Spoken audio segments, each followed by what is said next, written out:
Karena kamu nekat menikahi wanita buruk rupa ini, kau tidak akan dapat warisan. Teriakan itu menggema tepat setelah akad nikah selesai. Semua tamu terdiam. Aku hanya menunduk menahan air mata. Namun suamiku menggenggam tanganku erat dan berkata, "Kami tidak butuh itu semua, Bu." Ibu mertuaku tertawa sinis. Sampai beberapa tahun kemudian sebuah kenyataan membuatnya syok dan tidak mampu berkata apa-apa lagi. "Apa kabar sahabat semuanya? Semoga kalian selalu diberikan kesehatan, kelancaran rezeki, dan kebahagiaan bersama keluarga tercinta."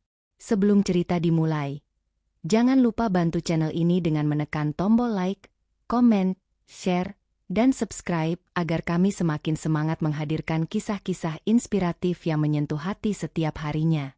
Tuliskan juga di kolom komentar nama dan asal kota kalian. Semoga siapapun yang sedang menonton video ini diberikan kesehatan, umur yang berkah, dan segala urusannya dimudahkan oleh Allah. Amin. Mari kita mulai ceritanya. Namaku Siti. Sejak kecil aku sudah terbiasa hidup dengan berbagai komentar yang menyakitkan. Bukan karena aku nakal atau sering membuat masalah, melainkan karena penampilanku yang dianggap tidak menarik oleh banyak orang. Kulitku gelap karena terbiasa membantu orang tua bekerja di bawah terik matahari. Tubuhku kurus dan wajahku jauh dari gambaran perempuan cantik yang sering dipuji orang-orang di sekitarku. Saat masih sekolah, aku sering mendengar bisikan yang membuat hati terasa perih. Ada yang mengatakan bahwa aku tidak akan pernah memiliki masa depan yang baik. Ada pula yang bercanda bahwa tidak akan ada laki-laki yang mau menikahiku. Awalnya aku menangis setiap kali mendengar perkataan seperti itu. Namun seiring berjalannya waktu, aku belajar untuk menahan luka sendirian. Ayah dan ibuku selalu menguatkanku. Mereka mengajarkan bahwa harga diri seseorang tidak ditentukan oleh wajah, melainkan oleh hati dan perbuatannya. Karena itulah aku memilih fokus membantu keluarga. Setelah lulus sekolah, aku tidak melanjutkan pendidikan karena kondisi ekonomi kami yang pas-pasan. Aku membantu ibu berjualan makanan di pasar tradisional yang tidak jauh dari rumah. Setiap hari aku bangun sebelum subuh. Aku menyiapkan bahan dagangan, memasak, lalu mengangkut berbagai kebutuhan ke pasar. Meski pekerjaan itu melelahkan, aku menjalaninya dengan ikhlas. Bagiku, bisa membantu orang tua sudah menjadi kebahagiaan tersendiri. Suatu pagi, ketika sedang melayani pembeli, aku bertemu dengan seorang pria bernama Haslan. Ia datang sebagai pelanggan biasa. Tidak ada hal istimewa pada pertemuan pertama kami. Namun berbeda dengan kebanyakan orang, Haslan selalu berbicara dengan sopan dan menghargai siapapun yang ditemuinya. Hari demi hari berlalu. Haslan semakin sering datang ke lapak kami. Kadang ia membeli sarapan, kadang hanya mengobrol sebentar sebelum berangkat bekerja. Dari percakapan-percakapan sederhana itu, aku mulai mengenal sosoknya. Ia pekerja keras, rendah hati, dan sangat menghormati kedua orang tuanya. Yang membuatku heran, Haslan tidak pernah sekalipun menyinggung penampilanku. Ia tidak memandangku dengan rasa kasihan ataupun meremehkan seperti yang biasa dilakukan orang lain. Saat banyak orang hanya melihat kekuranganku, Haslan justru menghargai kerja keras dan ketulusanku. Perlahan hubungan kami semakin dekat. Namun aku tidak pernah berani berharap terlalu jauh. Aku sadar siapa diriku. Aku hanyalah anak pedagang pasar dari keluarga sederhana.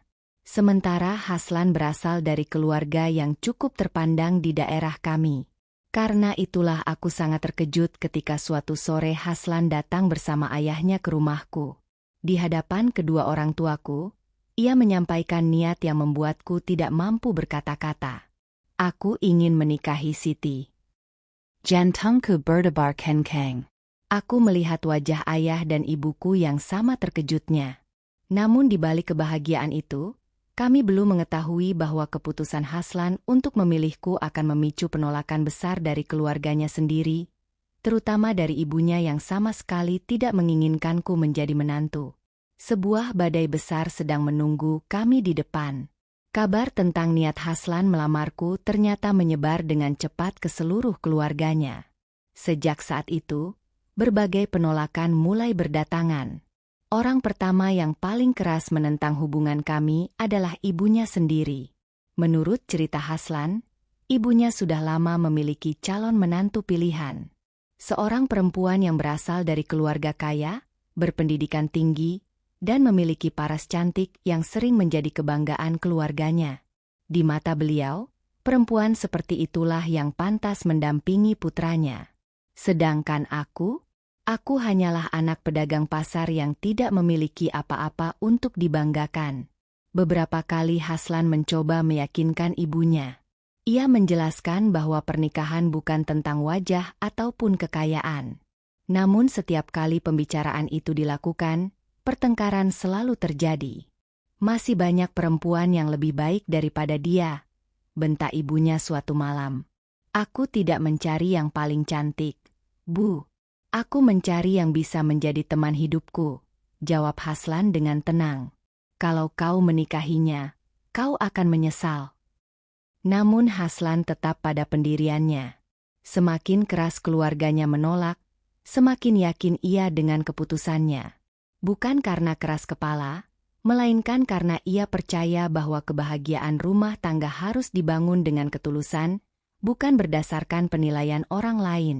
Beberapa bulan kemudian, hari yang kami tunggu akhirnya tiba. Hari akad nikah. Sejak pagi aku sudah diliputi rasa gugup. Tenggangku terasa dingin.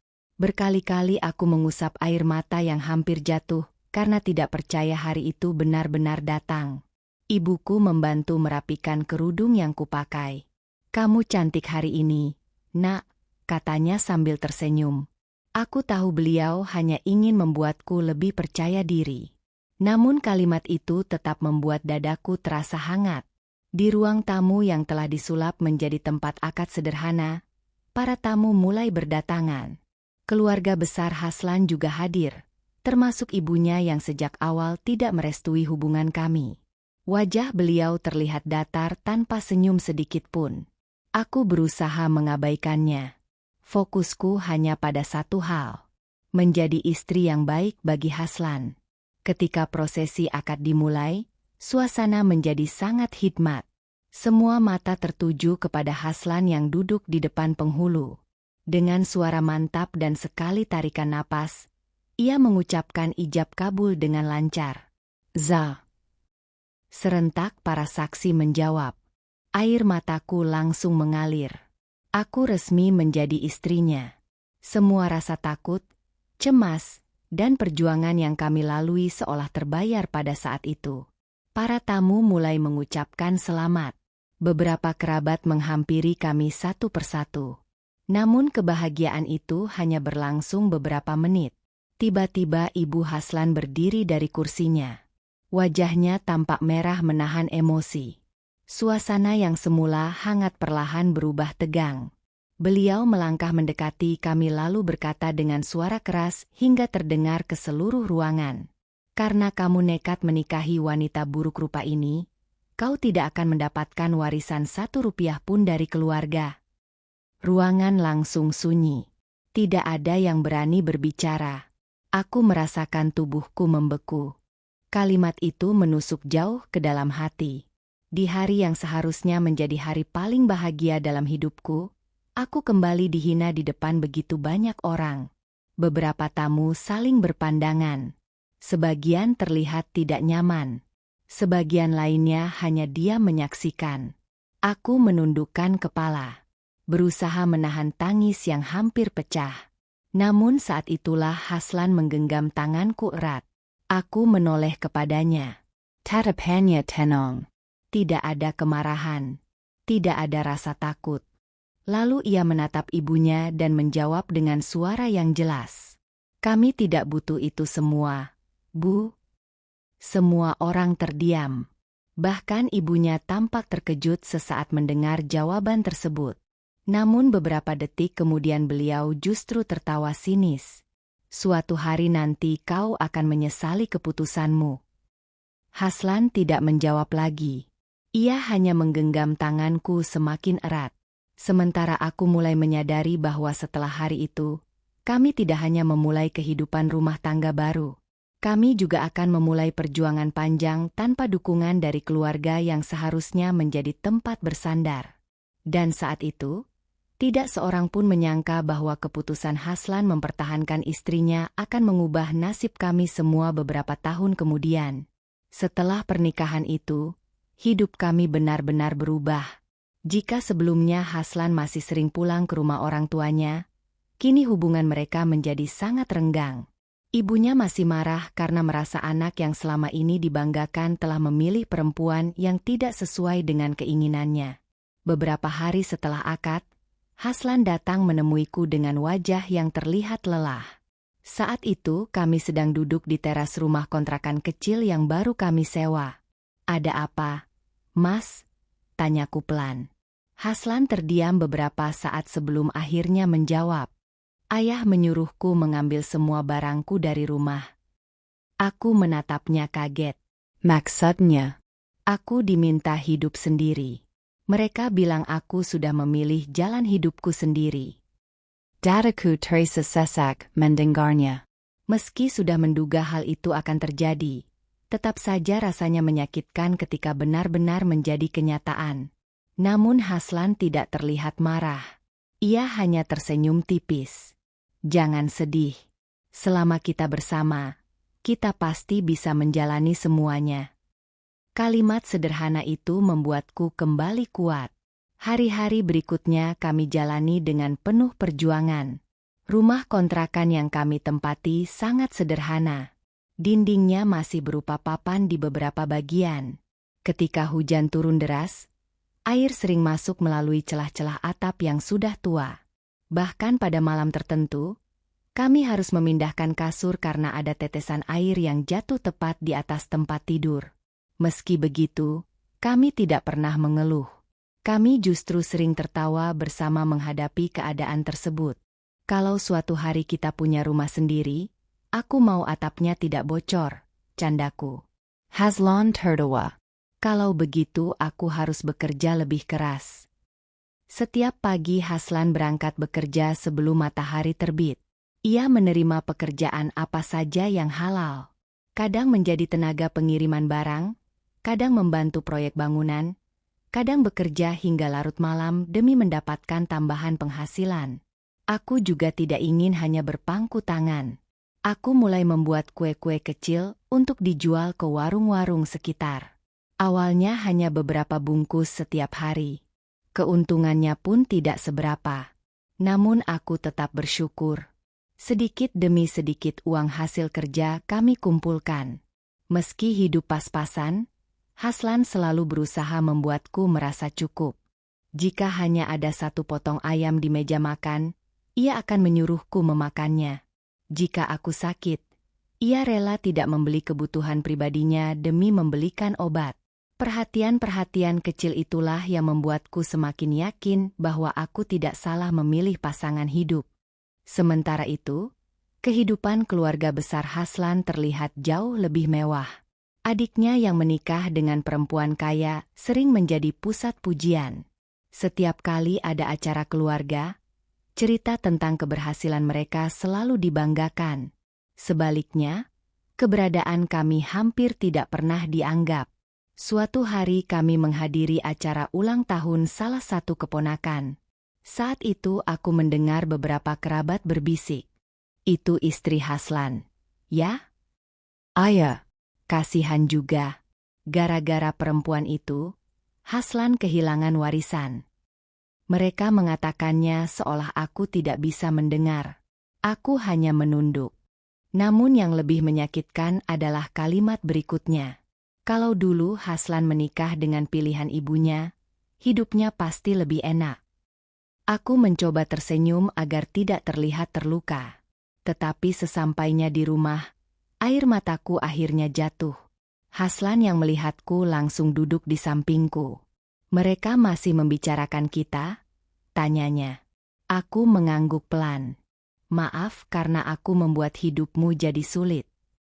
Mendengar itu, Haslan langsung menggeleng. "Siti, Dengarkan aku baik-baik.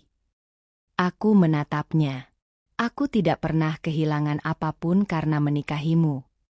Tapi warisan itu, Sidi, petongnya lembut. Harta bisa dicari, tapi pasangan hidup yang tulus tidak mudah ditemukan.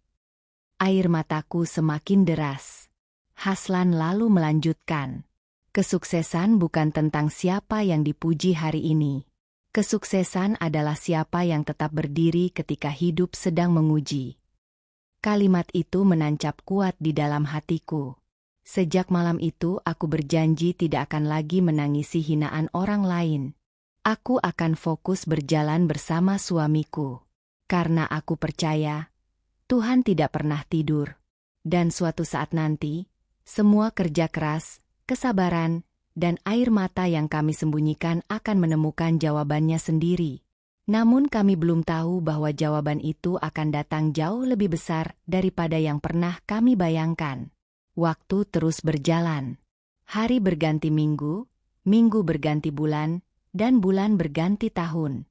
Kehidupan kami masih sederhana, tetapi satu hal yang tidak pernah berubah adalah semangat Haslan untuk terus berusaha. Setiap kali aku merasa lelah, Haslan selalu mengingatkanku bahwa tidak ada perjuangan yang sia-sia. Kita mungkin belum sampai tujuan, tapi setidaknya kita sedang bergerak ke arah yang benar, katanya suatu malam. Kalimat itu membuatku kembali bersemangat. Saat itu usaha kue yang kujalankan mulai menunjukkan perkembangan.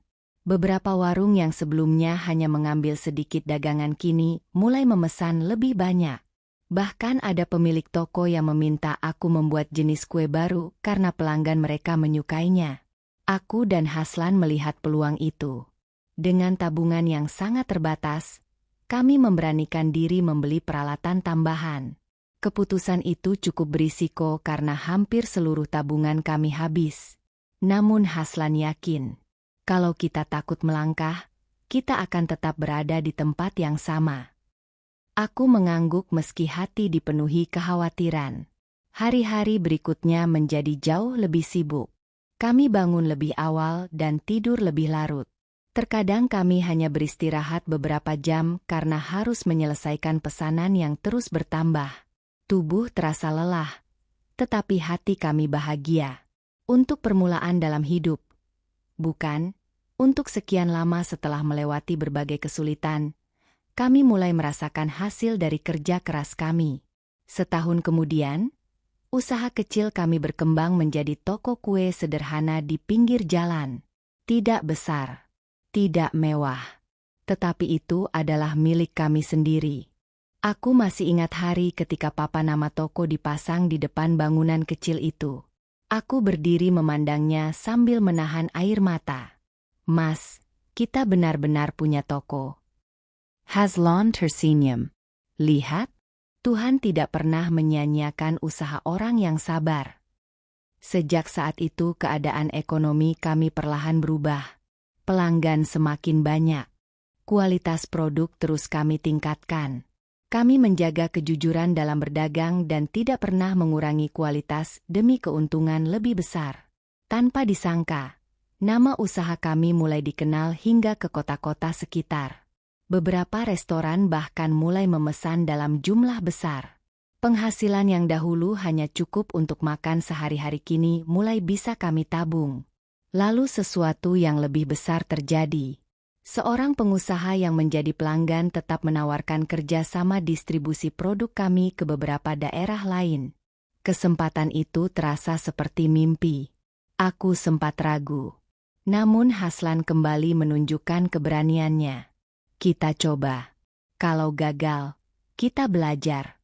Kalau berhasil, itu rezeki. Dan ternyata kerjasama itu berhasil melampaui harapan kami. Dalam beberapa tahun, usaha kami berkembang pesat. Kami mempekerjakan puluhan karyawan. Rumah kontrakan yang dulu bocor saat hujan berhasil kami tinggalkan. Kami membeli rumah yang nyaman untuk ditempati bersama. Saat pertama kali memasuki rumah itu, aku teringat malam-malam ketika kami harus memindahkan kasur agar tidak terkena tetesan air dari atap. Aku menangis haru. Bukan karena rumah itu mewah, melainkan karena setiap sudutnya mengingatkanku pada perjuangan yang pernah kami lalui. Sementara itu, kabar tentang keberhasilan kami mulai terdengar oleh keluarga besar Haslan. Orang-orang yang dulu menganggap kami tidak akan berhasil perlahan mulai berubah sikap. Ketika ada acara keluarga, mereka mulai menyapaku dengan ramah. Mereka mulai menghargai Haslan. Bahkan beberapa kerabat yang dulu sering mengejek kini datang meminta nasihat tentang usaha. Namun Haslan tetap sama. Ia tidak pernah membanggakan kekayaannya. Ia tidak pernah mengungkit penghinaan yang pernah diterimanya. Dan yang paling membuatku kagum, ia tetap menghormati kedua orang tuanya meskipun belum pernah mendengar permintaan maaf dari ibunya. Suatu malam aku bertanya kepadanya, "Mas, apa kamu tidak sakit hati?" Haslan terdiam beberapa saat. "Tentu aku pernah sakit hati." "Lalu kenapa kamu tetap baik kepada mereka?" Ia tersenyum kecil. "Karena kalau aku membalas luka dengan luka, apa bedanya aku dengan orang yang pernah menyakitiku?" Aku terdiam. Jawaban itu membuatku semakin menghormati suamiku. Namun saat kehidupan kami sedang berada di titik terbaik, sebuah kabar mengejutkan datang dari keluarga Haslan. Kabar yang membuat seluruh keluarga besar panik. Usaha besar yang selama ini menjadi kebanggaan keluarga mereka mengalami masalah serius. Masalah itu berkembang menjadi krisis keuangan yang sangat berat. Dan tidak lama kemudian, kabar yang lebih mengejutkan lagi sampai ke telinga kami. Keluarga Haslan sedang berada di ambang kebangkrutan. Bahkan rumah yang selama ini menjadi simbol kejayaan mereka terancam dijual untuk membayar utang. Saat mendengar berita itu, Haslan langsung terdiam lama. Karena meskipun mereka pernah membuangnya, di dalam hatinya mereka tetaplah keluarga yang ia cintai. Kabar tentang kondisi keluarga Haslan membuat suasana rumah kami berubah. Malam itu, setelah anak-anak tidur, Haslan duduk sendirian di ruang tamu. Tatapannya kosong menembus jendela. Aku tahu ia sedang memikirkan sesuatu. "Mas," panggilku pelan. "Haslan menali. Kamu masih memikirkan keluarga di rumah, ya?" Ia mengangguk perlahan. Beberapa saat tidak ada suara di antara kami. Lalu ia berkata, "Bagaimanapun mereka tetap keluargaku, Siti." Aku memahami isi hatinya.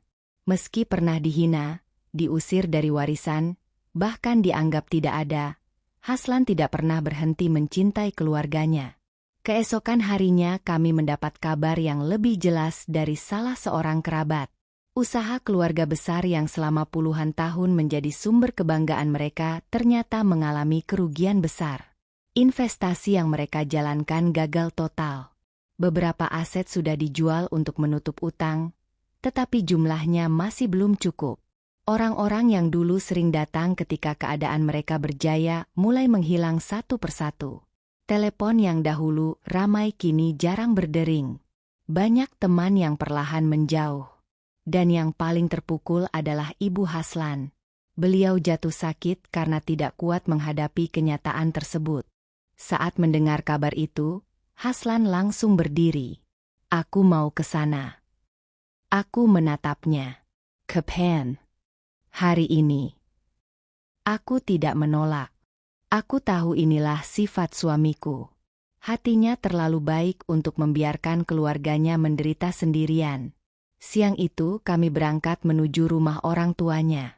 Sepanjang perjalanan, pikiranku dipenuhi berbagai kenangan. Aku teringat hari akad kami. Aku teringat suara keras yang menghinaku di depan para tamu. Aku teringat semua ejekan yang pernah kuterima. Namun aku memilih diam. Karena aku tahu tujuan kami datang bukan untuk mengingat masa lalu. Kami datang untuk membantu. Saat tiba di rumah itu, suasananya jauh berbeda dari yang dulu.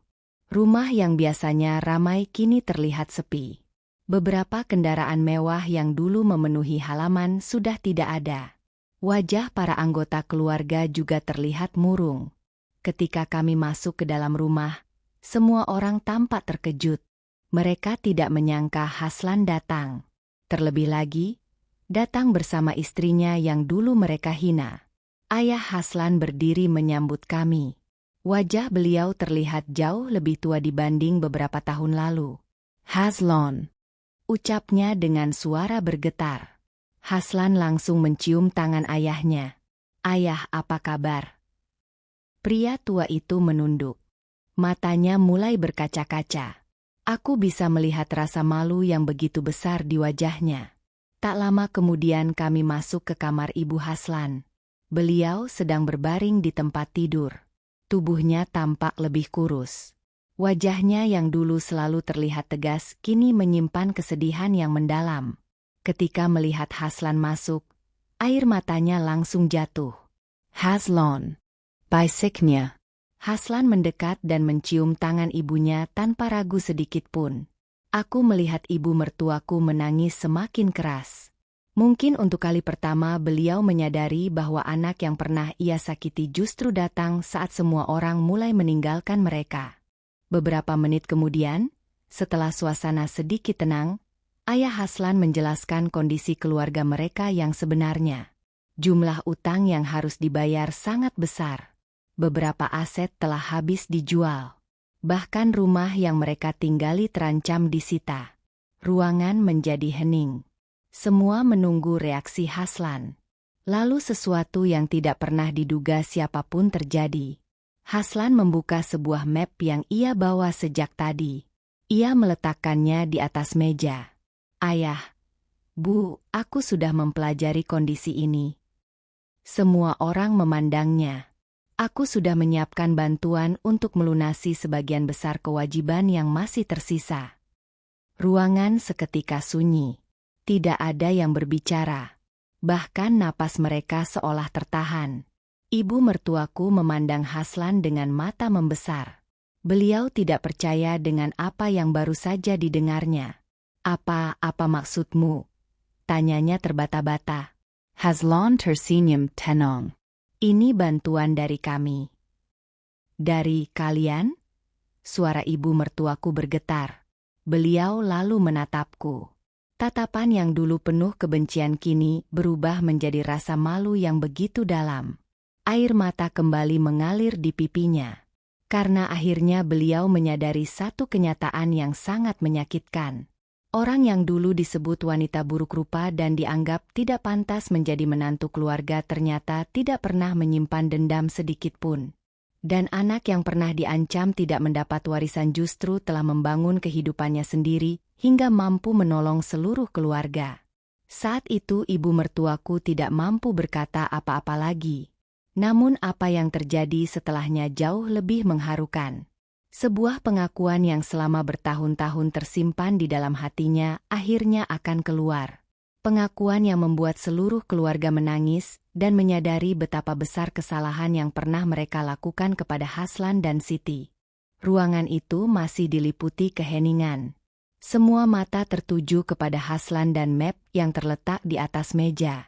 Tidak ada seorang pun yang menyangka bahwa anak yang pernah diancam tidak mendapat warisan justru datang membawa pertolongan ketika keluarga sedang berada di titik terendah. Ibu mertuaku terus menangis. Tangannya gemetar saat memandang Haslan, lalu beralih kepadaku. Tatapan yang dahulu penuh penolakan kini berubah menjadi tatapan penyesalan yang begitu dalam. Aku tidak pantas menerima bantuan ini. "Yukapnya liri. Haslan menggeleng pelan." "Bu, kami datang bukan untuk mengingat masa lalu." Kalimat itu membuat tangisan ibunya semakin pecah. Beliau menutupi wajahnya dengan kedua tangan. "Aku sudah terlalu banyak menyakitimu, Haslan." Tidak ada yang berani menyela. Selama bertahun-tahun, Ibu Haslan dikenal sebagai sosok yang keras dan selalu yakin dengan pendapatnya sendiri. Namun hari itu, semua kesombongan yang pernah dimilikinya runtuh begitu saja. Perlahan beliau turun dari tempat tidur. Kemudian sesuatu yang membuat seluruh keluarga terkejut terjadi. Beliau berjalan mendekat ke arahku. Aku refleks berdiri. Sebelum sempat berkata apa-apa, ibu mertuaku menggenggam kedua tanganku erat. Air matanya terus mengalir. "Siti, maafkan saya. Aku terpaku. Beliau menangis tersedu-sedu di hadapanku. Dulu saya hanya melihat wajahmu. Saya hanya melihat kekuranganmu. Saya tidak pernah melihat ketulusan hatimu. Dadaku terasa sesak mendengar pengakuan itu. Beliau lalu menundukkan kepala. Saya sudah menjadi ibu yang buruk. Aku menghina perempuan yang justru paling tulus kepada keluargaku. Suasana ruangan berubah haru. Beberapa anggota keluarga mulai ikut menangis. Mereka mengingat kembali bagaimana selama bertahun-tahun aku sering dipandang rendahannya karena penampilan. Padahal aku tidak pernah membalas satu pun hinaan mereka. Aku menggenggam tangan ibu mertuaku. Sudahlah, Bu. Semua sudah berlalu. Beliau menggeleng sambil menangis. Tidak, Siti. Aku harus mengatakannya. Lalu beliau menatap seluruh keluarga yang ada di ruangan itu. Hari ini aku ingin semua orang tahu bahwa aku salah. Sangat salah. Perempuan yang dulu paling aku tolak justru menjadi alasan anakku bisa hidup bahagia. Tangisan kembali terdengar. Ayah Haslan yang sejak tadi diam akhirnya menghampiri putranya. Dengan mata berkaca-kaca beliau memeluk Haslan erat. Maafkan ayah. Haslan membalas pelukan itu tanpa ragu. Ayah tidak perlu meminta maaf. Tidak. Jawab ayahnya sambil menangis. Ayah harus meminta maaf. Karena ayah membiarkan semua itu terjadi. Hari itu, luka yang selama bertahun-tahun tersimpan perlahan mulai sembuh. Bukan karena harta. Bukan karena bantuan yang diberikan. Melainkan karena kejujuran dan ketulusan yang akhirnya hadir di antara mereka. Beberapa bulan kemudian keadaan keluarga Haslan mulai membaik. Dengan bantuan yang diberikan Haslan serta kerja keras seluruh keluarga, mereka berhasil melewati masa-masa sulit tersebut. Hubungan kami pun berubah. Ibu mertuaku yang dahulu selalu menjaga jarak kini sering datang berkunjung ke rumah. Beliau bahkan sering membantu menjaga cucu-cucunya. Yang paling membuatku terharu adalah ketika suatu hari beliau berkata di depan banyak orang, "Dulu aku mengira kecantikan adalah segalanya.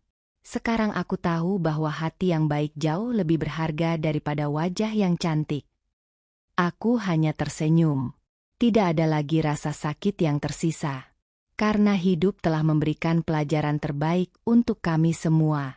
Bahwa kesombongan bisa membuat seseorang buta. Bahwa harta dan status bisa hilang dalam sekejap, dan bahwa nilai seorang manusia tidak pernah ditentukan oleh rupa, melainkan oleh akhlak, kesetiaan, dan ketulusan hatinya. Haslan kehilangan warisan yang dijanjikan keluarganya. Tetapi ia mendapatkan sesuatu yang jauh lebih berharga. Ia mendapatkan keluarga yang dibangun dengan cinta, kesabaran, dan perjuangan. Sedangkan ibu mertuaku kehilangan kesombongannya. Namun dari kehilangan itu, beliau mendapatkan pelajaran yang tidak akan pernah dilupakannya seumur hidup. Sejak hari itu, tidak ada lagi pembicaraan tentang warisan. Karena semua orang telah memahami satu hal. Warisan terbesar yang bisa ditinggalkan seseorang bukanlah tanah, rumah, ataupun uang. Melainkan hati yang mampu memaafkan ketika memiliki alasan untuk membenci. Sahabat semua, itulah kisah tentang seseorang yang diremehkan karena penampilan, tetapi akhirnya membuktikan bahwa nilai manusia tidak ditentukan oleh wajah, melainkan oleh hati dan akhlaknya. Jika kalian memiliki pengalaman serupa, pernah diremehkan, dihina, atau dipandang sebelah mata lalu berhasil bangkit, silakan ceritakan di kolom komentar. Jangan lupa like, share, dan subscribe agar semakin banyak orang yang bisa mengambil pelajaran dari kisah ini. Sampai jumpa di cerita mengharukan berikutnya.